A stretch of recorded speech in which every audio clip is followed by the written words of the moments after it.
ನಮಸ್ತೆ, welcome back to anti clock coaching academy. Anti clock coaching academy ಮುಂದಿನ ವೀಡಿಯೋಗೆ ಎಲ್ಲರಿಗೂ ಸ್ವಾಗತ. ಸ್ಟೂಡೆಂಟ್ಸ್, ಇವತ್ತು ನಾನು ಕೆಮಿಸ್ಟ್ರಿಯ 2ನೇ ಚಾಪ್ಟರ್ ಆದಂತಹ ಎಲೆಕ್ಟ್ರೋಕೆಮಿಸ್ಟ್ರಿನ ಮಾಡ್ತಾ ಇದ್ದೇನೆ. ಎಲೆಕ್ಟ್ರೋಕೆಮಿಸ್ಟ್ರಿ ಇಂಪಾರ್ಟೆಂಟ್ ಪ್ರಾಬ್ಲಮ್ಸನ್ನು ಕ್ವಶನ್ಸನ್ನು ವಿದಿನ್ 10 to 15 ಮಿನಿಟ್ಸಲ್ಲಿ ಕವರ್ ಮಾಡ್ತಾ ಇದ್ದೇನೆ. ಇದಿಷ್ಟನ್ನು ಫಸ್ಟ್ ನೋಡ್ಕೊಳ್ಳಿ ಸ್ಟೂಡೆಂಟ್ಸ್, ರಿವೈಸ್ ಮಾಡ್ತಾ ಬನ್ನಿ. ಅದಾದ ನಂತರ ಉಳಿದಿರೋ ಇದನ್ನು ನೋಡ್ಕೊಳ್ಳಿ, ಆಯಿತಾ? ಸೊ ಸ್ಟೂಡೆಂಟ್ಸ್, ನಿಮ್ಗೆ ಏನಾದರೂ ಡೌಟ್ ಇದ್ದರೆ ಈ ಕಾಂಟ್ಯಾಕ್ಟ್ ನಂಬರ್ಗೆ ಕಾಂಟ್ಯಾಕ್ಟ್ ಮಾಡ್ಬೋದು. 6362324224 ಅಂತ. ನಾನು ನಿಖಿಲೇಶ್. ನಿಮ್ಗೆ ಏನಾದರೂ ಡೌಟ್ಸ್ಗಳಿದ್ರೆ ಕೇಳಿ, ನಾನು ಖಂಡಿತ ಸಾಲ್ವ್ ಮಾಡ್ತೇನೆ, ಆಯಿತಾ? ಮತ್ತು ನಮ್ಮದು ಆಫ್ಲೈನ್ KCET ಕ್ರಾಶ್ ಕೋರ್ಸ್ ಇದೆ. ಸೇರೋರು ಜಾಯ್ನ್ ಆಗೋರು ದಯವಿಟ್ಟು ಜಾಯ್ನ್ ಆಗ್ಬೋದು. ಇದೇ ನಂಬರ್ಗೆ ಕಾಂಟ್ಯಾಕ್ಟ್ ಮಾಡಿ, ನಾನು ನಿಮಗೆ ಗೂಗಲ್ ಫಾರ್ಮನ್ನು ಕಳಿಸ್ತೇನೆ, ಫಿಲ್ ಮಾಡಿ ಜಾಯ್ನ್ ಆಗ್ಬೋದು, ಆಯಿತಾ? ಡೈರೆಕ್ಟ್ಲಿ ನಾನು ಹೋಗ್ತಾ ಇದ್ದೇನೆ ಸ್ಟೂಡೆಂಟ್ಸ್. ಯಾಕಂತ ಕೇಳಿದ್ರೆ ನಾನು 10 to 15 ಮಿನಿಟ್ಸಲ್ಲಿ ಪ್ರತಿ ಚಾಪ್ಟರ್ನ ಕಂಪ್ಲೀಟ್ ಮಾಡಬೇಕು. ದಟ್ ಟು ಇಂಪಾರ್ಟೆಂಟ್ ಚಾಪ್ಟರ್ಸನ್ನು ಕಂಪ್ಲೀಟ್ ಮಾಡಬೇಕು. That is why. Okay, so ಈಗ ಡೈರೆಕ್ಟಾಗಿ ಹೋಗ್ತಾ ಇದ್ದೆ ನಾನು. ನೋಡಿ ಸ್ಟೂಡೆಂಟ್ಸು, ಕೆಮಿಸ್ಟ್ರಿಯಿಂದ ನಾನು 1 ಮಾರ್ಕ್ಸ್ 2 ಮಾರ್ಕ್ಸ್ ಮಲ್ಟಿಪಲ್ ಚಾಯ್ಸ್ ಎಲ್ಲದನ್ನು ಮಾಡ್ತಾ ಇದ್ದೇನೆ. Okay, so this is from electrochemistry. What is molar conductivity? ಎಲೆಕ್ಟ್ರೋಕೆಮಿಸ್ಟ್ರಿಯಿಂದ ಮಾಡ್ತಾ ಇರೋದು.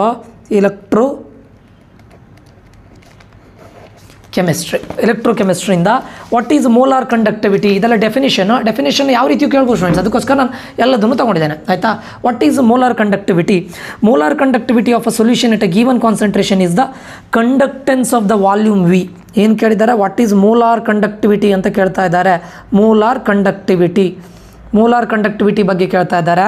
It is solution at a given, molar conductivity of a solution at a given concentration is conductance of the volume V, conductance of the volume V of a solution containing 1 mole of electrolyte. Of a solution ಯಾವುದ್ರದ್ದು? Of a solution containing 1 mole of electrolyte. ಎಷ್ಟು electrolyte ಇದೆ ಅಂತ? 1 mole of electrolyte between 2 electrodes. ಎಲ್ಲಿಡ್ತಾ ಇದ್ದಾರೆ ಎಲೆಕ್ಟ್ರೋಲೈಟನ್ನು?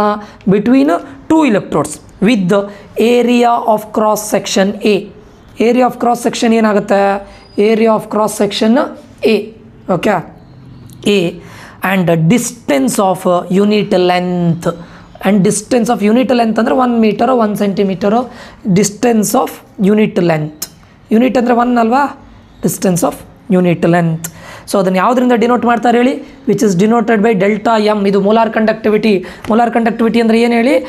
Molar conductivity of a given solution at a concentration is the conductance of a volume V of a solution containing 1 mole of electrolyte kept between electrodes of area of cross section A and distance between them is a unit length ಅಥವಾ the distance of unit length ಅಂತ ಬರೆದ್ರು ಸಾಕು. Which is denoted by delta M. ಇದನ್ನು ಏನಂತ ಕರೀತಾರೆ? Molar conductivity ಅಂತ ಕರೀತಾರೆ. Second question, state Faraday's first law of electrolytes. Faraday's first law. ಇದರಲ್ಲಿ Faraday's law ಇಂಪಾರ್ಟೆಂಟ್ ಸ್ಟೂಡೆಂಟ್ಸು. ಏನು ಹೇಳುತ್ತೆ Faraday's first law? The amount of chemical substance liberated or deposited. The amount of chemical substance liberated, deposit ಆಗ್ಬೋದು ಅಥವಾ ಲಿಬರೇಟು ಆಗ್ಬೋದು, is proportional to the quantity of electricity passed through the electrolytic solution. ಒಂದು electrolytic solutionನಲ್ಲಿ ಎಷ್ಟು amount of chemical substance liberate ಆಗುತ್ತೆ ಅಥವಾ deposit ಆಗುತ್ತೆ ಅಂತ ಕೇಳಿದರೆ ಅದು ಯಾವುದ್ರ ಮೇಲೆ ಡಿಪೆಂಡ್ ಆಗಿರುತ್ತೆ? ನೀವು ಕರೆಂಟ್ ಎಷ್ಟು ಪಾಸ್ ಮಾಡ್ತೀರ ಅದ್ರ ಮೇಲೆ ಡಿಪೆಂಡ್ ಆಗಿರುತ್ತೆ. The amount of chemical substance liberated or deposited is proportional to, that is directly proportional to the quantity of electricity passed. Amount is directly proportional to electricity passed. W is directly proportional to Q ಅಲ್ವಾ? So ನೀವಿಲ್ಲಿ Q is equals to IT ಕೂಡ substitute ಮಾಡ್ಬೋದು. Q is equals to IT ಅಂತ ಬರೆದು where I is the current. Q ಅಂದರೆ actually charge, Q ಅಂದರೆ charge ಅಲ್ವಾ? Q is equals to IT ಅಂತ ಇದನ್ನು ಇದು ಮಾಡ್ಬೋದು. ವೇರ್ Q is ಬಟ್ ಅಂತ ಬರೆದು ಬರೀನಿ ಇದನ್ನು. But Q is equals to IT where I is the current strength in ampere, T is the time. ಇದನ್ನೆಲ್ಲ ಬರೀಬೇಕು students. Q is equals to IT. ಯಾಕೆ ಹೇಳಿ? Faraday's law ಏನು ಹೇಳ್ತದೆ? The amount of chemical substance liberated or deposited is proportional to the quantity of electricity. Electricity ಅಂದರೆ current ಬರುತ್ತೆ, current ಬರುತ್ತೆ, T charge time ಬರುತ್ತೆ. ಸೊ ಇಲ್ಲಿ general Q is equals to IT ಇದನ್ನು ಬರೀನಿ, ಆಯಿತಾ? Faraday's first law. Faraday's second law ಏನು ಹೇಳುತ್ತೆ? The amount of different substance liberated by the same quantity of electricity ಅನ್ನೋದು ಸೇಮ್ ಕ್ವಾಂಟಿಟಿ ಆಗ್ತಾ ಇದೆ ಆ್ಯಂಡ್ ಸಬ್ಸ್ಟೆನ್ಸ್ ಅನ್ನೋದು ಡಿಫರೆಂಟ್ ಆಗ್ತಾ ಇದೆ ಹೇಳ್ತಾ ಇದ್ದಾರೆ. Passing through the electrolytic solution are proportional to their chemical equivalent weights. ಇಲ್ಲಿ ಯಾವುದ್ರ ಮೇಲೆ ಪ್ರಪೋರ್ಷನಲ್ ಆಗ್ತಾ ಇದೆ ಅಂತ ಹೇಳ್ತಾ ಇದ್ದಾರೆ? Chemical equivalent weights. ನೋಡಿ, the amount of different substances, the amount of Faraday's second law, Faraday's second law ಏನು ಹೇಳುತ್ತೆ, the amount of different substances liberated by the same quantity of electricity passing through the electrolytic solution are proportional to their chemical equivalent weights ಅಂತ ಹೇಳ್ತಾ ಇದ್ದಾರೆ. ಇದು important ಆಯಿತಾ. Next ಅದು ಬಿಟ್ಟರೆ state ಕೋಲ್ರಾಸ್ ಲಾ ಅನ್ನೋ ಸ್ಟೇಟ್ಮೆಂಟ್ ಕೇಳ್ಬೋದು. ಕೋಲ್ರಾಸ್ ಲಾ ಅದು the limiting molar conductivity of an electrolyte. Kohlrausch law ಅದು ಸ್ಟೇಟ್ಮೆಂಟ್. ಕೋಲ್ರಾಸ್ ಲಾ ಏನು ಹೇಳುತ್ತೆ, the limiting molar conductivity of an electrolyte can be represented as sum of the individual contribution of anion ಮತ್ತು cation. ಲಿಮಿಟಿಂಗ್ ಮೋಲಾರ್ ಕಂಡಕ್ಟಿವಿಟಿನ ಯಾವ ರೀತಿ represent ಮಾಡ್ತಾರಂತೆ, the limiting molar conductivity of an electrolyte can be represented as limiting molar conductivity can be represented as the sum of ಯಾವುದ್ರದ್ದು sum, ಆನಯಾನ್ನ concentration plus ಕ್ಯಾಟಯಾನ್ನ concentration of anion plus concentration of cation, the sum of concentration of anion plus concentration of cation. ಅವಾಗ ಅದನ್ನ ಏನಂತ ಕರೀತಾರೆ, limiting molar conductivity. Next, what is secondary cell? Secondary battery is one which can be secondary cell or battery. Secondary battery is one which can be recharged by passing current through it in opposite side direction. ಏನು ಮಾಡ್ತಾರೆ ಹೇಳಿ, ಅದನ್ನು recharge ಹೇಗೆ ಮಾಡ್ತಾರೆ, it can be recharged by passing current through it. Secondary ಸೆಲ್ಲನ್ನು recharge ಮಾಡೋದು ಹೇಗೆ, by passing current through it. It can be recharge by passing current through it in opposite direction. ಕರೆಂಟನ್ನು ಯಾವ ಡೈರೆಕ್ಷನ್ಗೆ ಪಾಸ್ ಮಾಡಬೇಕು ರೀಚಾರ್ಜ್ ಮಾಡಬೇಕಂದ್ರೆ, ಇನ್ ಆಪೋಸಿಟ್ ಡಿರೆಕ್ಷನ್. ಸೊ ನಾವು secondary ಸೆಲ್ಲನ್ನು ಹಾಗಾದರೆ ಇದು ಮಾಡ್ಬೋದಾ, ರೀಯೂಸ್ ಮಾಡ್ಬೋದಾ, it can be reused, right, because ನಾವು ರೀಚಾರ್ಜ್ ಮಾಡ್ಬೋದಲ್ಲ. ದಟ್ ಈಸ್ ವೈ ಎಕ್ಸಾಂಪಲ್ ಕೊಡ್ತೀವಿ. ಸೆಕೆಂಡ್ರಿ ಸೆಲ್ಲಿಗೆ ಯಾವುದು ಕೊಡ್ಬೋದು ನೀವು, ಲೆಡ್ ಸ್ಟೋರೇಜ್ ಬ್ಯಾಟ್ರಿ ಕೊಡ್ಬೋದು ಸೆಕೆಂಡ್ರಿ ಸೆಲ್ಲಿಗೆ, ಗೊತ್ತಾಯ್ತಾ. ಹೇಗೆ ರೀಚಾರ್ಜ್ ಮಾಡ್ತಾ ಇದ್ದೀರಾ, you are passing current through it in opposite direction ಅಲ್ವಾ. ಸೆಕೆಂಡ್ರಿ ಸೆಲ್ಲಿಗೆ ಎಕ್ಸಾಂಪಲ್ ಯಾವುದೆಲ್ಲ ಕೊಡ್ಬೋದು ನಾವು, ಲೆಡ್ ಸ್ಟೋರೇಜ್ ಬ್ಯಾಟ್ರಿ ಕೊಡ್ಬೋದು. Lead storage battery is best example, lead storage battery. ಮತ್ತು ಯಾವ್ದು ಕೊಡ್ಬೋದು ನಾವು, ನಿಕ್ಕೆಲ್ ಕ್ಯಾಡ್ಮಿಯಮ್ ಸೆಲ್ ಕೊಡ್ಬೋದು, ಅದನ್ನು ಕೊಡ್ಬೋದು.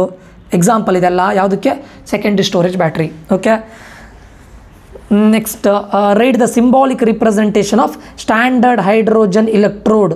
Mention its standard electrode potential value. Standard hydrogen electrode very important students. SHE standard hydrogen electrode. ಅದನ್ನು ಬರೀಲಿಕ್ಕೆ ಹೇಳ್ತಾರೆ, ಏನು ಹೇಳ್ತಾರೆ, ರೈಟ್ ದ ಸಿಂಬಾಲಿಕ್ ರಿಪ್ರೆಸೆಂಟೇಷನ್. ಏನಾಗುತ್ತೆ ಸಿಂಬಾಲಿಕ್ ರಿಪ್ರೆಸೆಂಟೇಷನ್, ಈಗ ಸಿಂಬಾಲಿಕ್ ರಿಪ್ರೆಸೆಂಟೇಷನ್ ಮಾಡುವಾಗ ಏನು ಮಾಡ್ತಾರೆ, platinum S, H+, which is in aqueous solution, ಅಂತ ಹೇಳೋಕ್ಕಾಗೋದಿಲ್ಲ ಇಲ್ಲಿ, H2 which is which is a gaseous particle. Gaseous ಅಂದರೆ ಅದರದ್ದು ಸ್ಟೇಟ್ ಯಾವುದ್ರಲ್ಲಿರುತ್ತೆ, ಗೇಷಿಯಸ್ ಸ್ಟೇಟಲ್ಲಿರುತ್ತೆ. ಸ್ಟ್ಯಾಂಡರ್ಡ್ ಹೈಡ್ರೋಜನ್ ಇಲೆಕ್ಟ್ರೋಡ್ E0 ಅಂತ ಕರೀತಾರೆ ಅದನ್ನು. E0 is equals to 0 volt. ಇದನ್ನು ಬನ್ನಿ. ಓಕೆ, ಸೊ ಇದು ರಿಪ್ರೆಸೆಂಟೇಷನ್. ಇದನ್ನು ಸಪ್ರೇಟಾಗಿ ಬೇಡ, ನೀವು ಹೇಗಿದ್ರು ಇದರಲ್ಲಿ ಕಲಿತಿರಲ್ಲ, ಇಂಥ ಸ್ಟ್ಯಾಂಡರ್ಡ್ ಹೈಡ್ರೋಜನ್ ಇಲೆಕ್ಟ್ರೋಡನ್ನು ಕಲಿತಿರಲ್ಲ, ಅಲ್ಲೇ ಇದನ್ನು ನೋಡ್ಕೊಂಡಿರಿ ಸ್ಟೂಡೆಂಟ್ಸ್, ಆಯಿತಾ. ಇನ್ನೊಂದು ಇದರಲ್ಲಿ ಯಾವುದಲ್ಲಿ draw neat label diagram of H2O2 fuel cell. H2O2 fuel ಸೆಲ್ಲನ್ನು ನೀಟ್ ಲೇಬಲ್ ಡೈಗ್ರಾಮನ್ನು ಡ್ರಾ ಮಾಡಲಿಕ್ಕೆ ಹೇಳ್ತಾರೆ.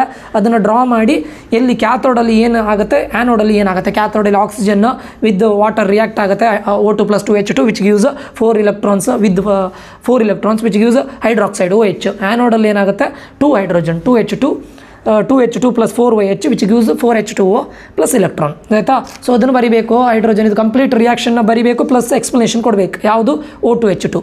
ನೆಕ್ಸ್ಟ್ ಏನು ಕೇಳ್ಬೋದು, mention any 2 factors on which the conductivity of electrolyte solutions. Mention any 2 factors which affect the ಕಂಡಕ್ಟಿವಿಟಿಯನ್ನು ಎಫೆಕ್ಟ್ ಮಾಡುವಂಥ any 2 ಫ್ಯಾಕ್ಟರ್ಸನ್ನು ಬರೀನಿ ಅಂತ ಹೇಳ್ತಾರೆ. ಯಾವುದಲ್ಲ ಹೇಳಿ, the nature of the electrolyte, size of ions produced. ಒಂದೇದು ಯಾವ್ದು ಹೇಳಿ, nature of what, electrolyte. Conductivity ಯಾವ ಎಫೆಕ್ಟಿಂಗ್ ಫ್ಯಾಕ್ಟರ್ ಯಾವುದೆಲ್ಲ ಕೇಳಿದ್ರೆ, nature of electrolyte. Next nature of solvent and viscosity. Nature of solvent nature and its viscosity. ಯಾವುದ್ರದ್ದು viscosity ಕೇಳ್ತಾ ಇರೋದವರು, solvent ಇದೆ, nature of solvent and its viscosity, ಇದ್ರ ಮೇಲೂ depend ಆಗಿರುತ್ತೆ. ಮತ್ತು ಇಲೆಕ್ಟ್ರೋಲೈಟ್ನ concentration ಮೇಲೂ ಡಿಪೆಂಡ್ ಆಗಿರುತ್ತೆ. ಕಾನ್ಸಂಟ್ರೇಷನ್ ಆಫ್ ವಾಟ್, ಎಲೆಕ್ಟ್ರೋಲೈಟ್ನ ಕಾನ್ಸಂಟ್ರೇಷನ್ ಮೇಲೂ depend ಆಗಿರುತ್ತೆ. ಯಾವುದು, ಕಂಡಕ್ಟಿವಿಟಿ, ಕರೆಕ್ಟಾ. ಟೆಂಪರೇಚರ್ ಇದನ್ನು ಬರೆದ್ಬೇಡಿ. ಓಕೆ, ಯಾವತ್ತು ಸೇಫರ್ ಸೈಡಲ್ಲಿ ಇರಬೇಕಲ್ಲ, ಅದಕ್ಕೆ ಒಂದು 4, 5 ಬರೆದಿಟ್ಟು ಬನ್ನಿ. ಓಕೆ, ಟೆಂಪರೇಚರ್ ಒಂದು, ನೇಚರ್ ಆಫ್ ಎಲೆಕ್ಟ್ರೋಲೈಟ್, ಇನ್ನೊಂದು nature of solvent and its viscosity, concentration of electrolyte, then temperature. Electrolyte 2 ಇದೆ ನೋಡಿ, nature of electrolyte, concentration of electrolyte, nature of solvent and its viscosity 3rd, 4th ಒಂದು temperature. Okay, ಇದು important. ಮತ್ತೇನು ಕೇಳ್ಬೋದು students, calculate the limiting molar conductivity. Calculation ಕೇಳ್ತಾರೆ ಬೇಡಿ ನೀವೇ. Okay, what is molar conductivity, first law, Faraday second law, ಅದನ್ನು ಕೇಳ್ಬೋದು. ಅದು ಬಿಟ್ಟರೆ ಕ್ಯಾಲ್ಕುಲೇಟ್, ಆಯಿತಾ, ಕ್ಯಾಲ್ಕುಲೇಟ್ ಕೇಳ್ಬೋದು. ಅದ್ರ ಮೇಲೆ ಕ್ವಶನ್ ಕೇಳ್ತಾರೆ. ಮತ್ತು ನ್ಯೂಮರಿಕಲ್ಸ್, ಇದರಲ್ಲಿ numericals very very important students. Numericals standard hydrogen electrode ಕಲ್ತ್ಕೊಳ್ಳಿ, H2O2 ಫ್ಯೂಯಲ್ ಸೆಲ್ ಕಲ್ತ್ಕೊಳ್ಳಿ, SHE ಮತ್ತು SHE ಕಂಪ್ಲೀಟ್ ಕಲ್ತ್ಕೊಳ್ಬೇಕು students. Draw label diagram of standard hydrogen electrode, write the half cell reaction of E0 values, ಇದೆಲ್ಲ ಬರಿಬೇಕು. Very very important. ಯಾವುದ್ರದ್ದು, standard hydrogen electrode ಮತ್ತು H2O2 fuel cell. ಅದು ಬಿಟ್ಟರೆ ನಿಮಗೆ ನ್ಯೂಮರಿಕಲ್ಸ್ ಕೇಳ್ತಾರೆ. ಓಕೆ, ಅದು ನ್ಯೂಮರಿಕಲ್ಸ್ ಬಗ್ಗೆ ನಾನು ಮಾತಾಡಿದ್ದೇನೆ ಸ್ಟೂಡೆಂಟ್ಸ್. ನಿಮ್ಮ ನ್ಯೂಮರಿಕಲ್ಸ್ ಬೇಕಿದ್ರೆ ಹೇಳಿ ನನಗೆ. ಅದರಲ್ಲಿ ಯಾವುದು ಗಿಬ್ಸ್ ಎನರ್ಜಿ ಬಗ್ಗೆ ಫಾರ್ಮುಲಾ ಕೇಳ್ಬೋದು, ನರ್ಸ್ಟ್ ಈಕ್ವೇಷನ್ ಕೇಳ್ಬೋದು, ಗಿಬ್ಸ್ ಎನರ್ಜಿ, ಪೊಟೆನ್ಷಿಯಲ್ ಎನರ್ಜಿ ಬಗ್ಗೆ ಕೇಳ್ಬೋದು, ಕ್ಯಾಲ್ಕುಲೇಟ್ ಡೆಲ್ಟಾ G ನಾಟ್ ಕೇಳ್ಬೋದು, the cell of the following reaction ಕೇಳ್ಬೋದು, ಇದೆಲ್ಲ ಕೇಳ್ಬೋದು. ನ್ಯೂಮರಿಕಲ್ಸ್ ಕೇಳ್ತಾರೆ ಸ್ಟೂಡೆಂಟ್ಸ್. ನ್ಯೂಮರಿಕಲ್ಸ್ಗೆ ನೀವು ಏನು ಮಾಡಬೇಕಂತ ಕೇಳಿದರೆ, ನ್ಯೂಮರಿಕಲ್ಸ್ಗೆ ಮೇಯ್ನ್ ಬೇಕಾಗಿದ್ದು, ನೀವು ನೆನ್ಪಿಟ್ಕೊಳ್ಬೇಕಾಗಿದ್ದು ಯಾವ್ದು ಗೊತ್ತುಂಟು ನ್ಯೂಮರಿಕಲ್ಸ್ ಮಾಡುವಾಗ, ಒಂದು E0 ಆಫ್ ಸೆಲ್ ಅಂದರೆ ಏನು, ಹೇಗೆ ಕ್ಯಾಲ್ಕುಲೇಟ್ ಮಾಡ್ತೀರಾ, E0 of cell is equals to E0 of cathode minus E0 of anode. ಇದು ಮತ್ತು ಯಾವತ್ತು E0 ಆಫ್ ಕ್ಯಾಥೋಡ್ ಅನ್ನೋದು ಗ್ರೇಟರ್ ಆಗಿರುತ್ತೆ ಸ್ಟೂಡೆಂಟ್ಸ್ ಯಾವುದಕ್ಕಿಂತ, E0 ಆಫ್ ಆ್ಯನೋಡ್. ಇದು ಗೊತ್ತಿರಲಿ ನ್ಯೂಮರಿಕಲ್ಸ್ ಮಾಡುವಾಗ, ಆಯಿತಾ. ಮತ್ತು ನ್ಯೂಮರಿಕಲ್ಸ್ ಮಾಡುವಾಗ ನಿಮಗೆ ಲಾಗ್ ಒಂಚೂರು ಕಷ್ಟ ಆಗ್ಬೋದು. ಲಾಗ್ ಜಾಸ್ತಿಯಾಗಿ ಲಾಗ್ 10 ಅಂದರೆ ವ್ಯಾಲ್ಯೂ ಏನು ಹೇಳಿ, 0. ಇದೊಂದು ಗೊತ್ತಿರಲಿ, ಆಯಿತಾ. ಲಾಗ್ 2 ವ್ಯಾಲ್ಯೂ ಏನು ಹೇಳಿ, 0.3010. ಅದು ಬಿಟ್ಟರೆ ಲಾಗ್ 6, ಲಾಗ್ 4 ವ್ಯಾಲ್ಯೂ ಏನು ಹೇಳಿ, 0.6021. ಲಾಗ್ 5 ಏನಾಗುತ್ತೆ, 0.6989. ಇದು ಗೊತ್ತಿರಲಿ, ಆಯಿತಾ. ಇದು ಗೊತ್ತಿರಲಿ ನ್ಯೂಮರಿಕಲ್ಸ್ ಮಾಡುವಾಗ. ನ್ಯೂಮರಿಕಲ್ಸನ್ನು ಪ್ರಾಕ್ಟೀಸ್ ಮಾಡಿ ಸ್ಟೂಡೆಂಟ್ಸ್ ಎಲೆಕ್ಟ್ರೋಕೆಮಿಸ್ಟ್ರಿಯಿಂದ. ಓಕೆ, ಬೇಕಾದರೆ ನಂಗೆ ಕೇಳಿ, ನಾನು ಅದನ್ನು ಬೇಕಾದರೆ ಮಾಡ್ತೇನೆ, ಆಯಿತಾ. ಇದು ನಿಮ್ಮ ಎಲೆಕ್ಟ್ರೋಕೆಮಿಸ್ಟ್ರಿಯಿಂದ ನ್ಯೂಮರಿಕಲ್ಸ್ ವೆರಿ ವೆರಿ ಇಂಪಾರ್ಟೆಂಟ್. ಅರ್ಥ ಆಯ್ತಾ. ಕ್ಯಾಲ್ಕುಲೇಟ್ ದ ಈಕ್ವಲಿಬ್ರಿಯಮ್ ಕಾನ್ಸ್ಟೆಂಟ್, ಅದನ್ನು ಕೇಳ್ಬೋದು. ಅಥವಾ numericals calculate delta G naught, calculate EMF of the cell, numericals important. ಅದು ಬಿಟ್ಟರೆ ಇಷ್ಟೇ, SHE standard hydrogen electrode, H2O2 cell, what are the factors which affect the conductivity, ಇದನ್ನು ಕೇಳ್ಬೋದು. ಅದು ಬಿಟ್ಟರೆ what is molar conductivity, Faraday's first law, Faraday's second law, Kohlrausch law ಬಗ್ಗೆ ಕೇಳ್ಬೋದು. Secondary cell ಅಂದರೆ ಏನು, ಅಲ್ಲಿ ಎಕ್ಸಾಂಪಲ್ ಕೊಡಿನಿ ಅಂತ ಹೇಳ್ತಾರೆ, ಇಷ್ಟೇ. ಓಕೆ, ಇಲ್ಲಿ ರಿಯಾಕ್ಷನ್ಸನ್ನೆಲ್ಲ ಕೇಳ್ಬೋದು. ಓಕೆ, ಇದಿಷ್ಟು ನಿಮ್ಮ ಎಲೆಕ್ಟ್ರೋಕೆಮಿಸ್ಟ್ರಿ ನ್ಯೂಮರಿಕಲ್ಸನ್ನು ಬಿಡಬೇಡಿ. ಅಲ್ಲಿ ನೋಡಿ, ಬೇಕಾದರೆ ನೀವು ಯಾವ ಚಾಪ್ಟರ್ನ ಚೂಸ್ ಮಾಡ್ಕೋತೀರಾ ನೋಡ್ಕೊಳ್ಳಿ. ಸೊಲ್ಯೂಷನ್ಸ್ ಎಲೆಕ್ಟ್ರೋಕೆಮಿಸ್ಟ್ರಿ ಮಾಡ್ರು ಓಕೆ, ಅಥವಾ ಸೊಲ್ಯೂಷನ್ಸ್ ಕೆಮಿಕಲ್ ಕೈನೆಟಿಕ್ಸ್ ಮಾಡ್ರು ಓಕೆ, ನೋ ಪ್ರಾಬ್ಲಮ್, ಆಯಿತಾ. ಸೊ ಇದಿಷ್ಟು ಗೊತ್ತಾಗಿದೆ ಅಂತ ಅಂದ್ಕೊಳ್ತೇನೆ, ಆಯಿತಾ. ಯಾವುದೇ ಕಾರಣಕ್ಕೂ ನ್ಯೂಮರಿಕಲ್ಸ್ ಬಿಡಬೇಡಿ ಸ್ಟೂಡೆಂಟ್ಸ್. ನ್ಯೂಮರಿಕಲ್ಸಲ್ಲಿ ಹೇಗೆ ಅಂತ ಕೇಳಿದ್ರೆ, ಬೇಕಾದರೆ ಮಾಡಬೇಕು ಅಂತ ಹೇಳಿದ್ರೆ ಹೇಳಿ ನನಗೆ, ನಾನು ಮಾಡ್ತೇನೆ. ನ್ಯೂಮರಿಕಲ್ಸಲ್ಲಿ ಫಸ್ಟ್ ನೀವು ಫಾರ್ಮುಲಾ ಬರೆದಿದ್ದಕ್ಕೆ 1 ಮಾರ್ಕ್ಸ್ ಕೊಡ್ತಾರೆ, ಸಬ್ಸ್ಟಿಟ್ಯೂಟ್ ಮಾಡೋದಕ್ಕೆ 1 ಮಾರ್ಕ್ಸ್ ಕೊಡ್ತಾರೆ, ಫೈನಲ್ ಇದು ಆನ್ಸರ್ ಬಂದಿದ್ದಕ್ಕೆ 1 ಮಾರ್ಕ್ಸ್, ಟೋಟಲ್ 3 ಮಾರ್ಕ್ಸ್ ಸ್ಟೂಡೆಂಟ್ಸ್. ಈ ಥರ ಡಿಸ್ಟ್ರಿಬ್ಯೂಟ್ ಆಗುತ್ತೆ. ಫಸ್ಟ್ ಫಾರ್ಮುಲಾ ಬರೀನಿ, ಅಲ್ಲಿ 1 ಮಾರ್ಕ್, ಆಮೇಲೆ ಅದಕ್ಕೆ ಸಬ್ಸ್ಟಿಟ್ಯೂಟ್ ಮಾಡಿ, ಅದಕ್ಕೆ 1 ಮಾರ್ಕ್ಸ್ 2, ಆಯಿತಾ. ಫೈನಲ್ ಆನ್ಸರ್ ಬಂದಿದ್ದಕ್ಕೆ 1 ಮಾರ್ಕ್ಸ್, ಟೋಟಲ್ 3 ಮಾರ್ಕ್ಸ್ ಡಿಸ್ಟ್ರಿಬ್ಯೂಟ್ ಮಾಡ್ತಾರೆ. ಓಕೆ, ಸೊ ಇದಿಷ್ಟು ಎಲೆಕ್ಟ್ರೋಕೆಮಿಸ್ಟ್ರಿ ಇಂಪಾರ್ಟೆಂಟ್ ಕ್ವಶನ್ ಸ್ಟೂಡೆಂಟ್ಸ್, ಆಯಿತಾ. ನ್ಯೂಮರಿಕಲ್ಸ್ ಬೇಕಾದರೆ ನಾನು ನೆಕ್ಸ್ಟ್ ಒಂದು ಸಪ್ರೇಟ್ ವೀಡಿಯೋನೇ ಮಾಡ್ತೇನೆ, ನ್ಯೂಮರಿಕಲ್ಸ್, ಎಲೆಕ್ಟ್ರೋಕೆಮಿಸ್ಟ್ರಿ ಸೊಲ್ಯೂಷನ್ಸ್, ಆಯಿತಾ. ಹೇಳ್ತಿದ್ರೆ ಕೆಮಿಕಲ್ ಕೈನೆಟಿಕ್ಸ್ 3ರೊಳಗೆ ಒಂದು. ಓಕೆ, ನೆಕ್ಸ್ಟ್ ಮುಂದಿನ ಚಾಪ್ಟರ್ ಮಾಡ್ತೇನೆ, ಯಾವುದು ಕೆಮಿಕಲ್ ಕೈನೆಟಿಕ್ಸ್. ಇದೆಲ್ಲ ಅರ್ಥ ಆಗಿದೆ ಅಂದ್ಕೊಳ್ತೇನೆ. ಏನಾದರೂ ಡೌಟ್ಸ್ ಇದ್ದರೆ ಕೇಳಿ, ಈ ನಂಬರ್ಗೆ ಮೆಸೇಜ್ ಹಾಕಿ. ಯಾರಾದರೂ KCET ಕ್ರಾಶ್ ಕೋರ್ಸಿಗೆ ಜಾಯ್ನ್ ಆಗೋದಿದ್ರೆ ಈ ನಂಬರ್ಗೆ ಮೆಸೇಜ್ ಹಾಕಿ, ನಾನು ಗೂಗಲ್ ಫಾರ್ಮನ್ನು ಕಳಿಸ್ತೇನೆ. ದಯವಿಟ್ಟು ಇದು ಮಾಡಿ. ನಾವು ಆದಷ್ಟು ಬೇಗ ಈ ಆಫರ್ನ ಕ್ಲೋಸ್ ಮಾಡ್ತಾ ಇದ್ದೇವೆ ಸ್ಟೂಡೆಂಟ್ಸ್. ಆಫರ್ ಇರೋದಿಲ್ಲ, ಮುಂದೆ ನೀವು ಇನ್ನೂ ಲೇಟ್ ಮಾಡಿದರೆ 17, 18 ಅಷ್ಟರೊಳಗಡೆ ನಾನು ಕ್ಲೋಸ್ ಮಾಡ್ತೇನೆ. ಅದಾದ ನಂತರ ನಿಮಗೆ ಫುಲ್ ಫೀಸ್ ಕೊಡಲಿಕ್ಕೆ ಆಗುತ್ತೆ, ಆಯಿತಾ. ಸೊ ಏನಾದರೂ ಡೌಟ್ಸ್ ಇದ್ದರೆ ಕೇಳಿ. ನಾನು ನಿಖಿಲೇಶು ಆ್ಯಂಟಿಕ್ಲೋ ಕೋಚಿಂಗ್ ಅಕಾಡೆಮಿಯಿಂದ. ಏನಾದರೂ ಡೌಟ್ಸ್ ಇದ್ದರೆ ನಾನು ಕೇಳಿ. ಈ ಒಂದು ವೀಡಿಯೋವನ್ನು ನೋಡಿದ್ದಕ್ಕಾಗಿ ಧನ್ಯವಾದಗಳು. ಮುಂದೆ ಸಿಗ್ತಾನೆ ಸ್ಟೂಡೆಂಟ್ಸು. ಶುಭ ದಿನ. Have a nice day.